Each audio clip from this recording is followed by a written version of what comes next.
Hello and welcome. As always, thank you for tuning in. Today, I want to have a quick conversation with each one of you and share my new passion. And we're talking about reloads. Yes, I'm starting my new process of reloading my own ammunition. And I can tell you from the beginning of this video that if you're into this type of trade, it is pretty rewarding. And what do I mean by rewarding? It's not about the financial aspect. It's about rewarding yourself with your own pride of making your own ammunition. So I have a viewer in the channel who actually got me into this now. And it is becoming an addiction, let's put it that way, in a good way, absolutely. Keeps my mind stressed out and decompress. Starting your own reload process is more than hardware. You need to put into it weight, math, and analytics. Let's put it that way. But it's more than hardware, guys. You need to be focusing in some weights and math. Nothing complicated. It's not something outside of the world. I'm pretty sure you can do it. Just make sure that you follow proper guidelines. I'm going to start with handgun reloads to begin with. And I'm starting with 380 auto. Why 380 auto?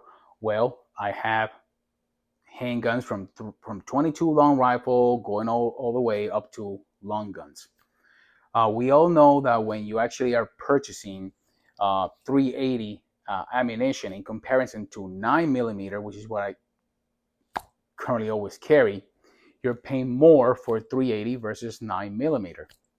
Well, anyways, topic aside, I started my journey, my process, and I want to share with each one of you my final result. Now, I will be shooting this total of 10 rounds just for testing based on numbers, how this performs. I actually went ahead and got my 380 in a bullet of 100 grains, and I actually went with all the numbers as to the powder. You need to keep in mind that when you're doing your own reloads, you have to take in consideration the weight of the bullet, uh, also the type of powder or gunpowder that you will be using, or ammunition powder that you will be using, as well with the primer. There's a lot going involved. Now, don't let that scare you. Okay, don't let that scare you. If you go buy the book, and what I mean by the book, it is your reloading guide, you're okay. Make sure that you have a scale that actually weights and is actually efficient and effective. Uh, Definitely make that investment. It's totally worth it. I have two scales. I have an old school scale, which is the RCBS, a very precise scale. And besides this scale, I have a digital scale as well. Now, besides that, you want to make sure that you follow proper guidelines as to the actual length of the ammunition. So you want to have your caliper. You want to take measurements. There's quite a bit involved in this process. Now, at the end, the process is pretty rewarding, not only from a financial point of view, but also from a effectiveness point of view. If you're actually into reloads, please go ahead and comment down below.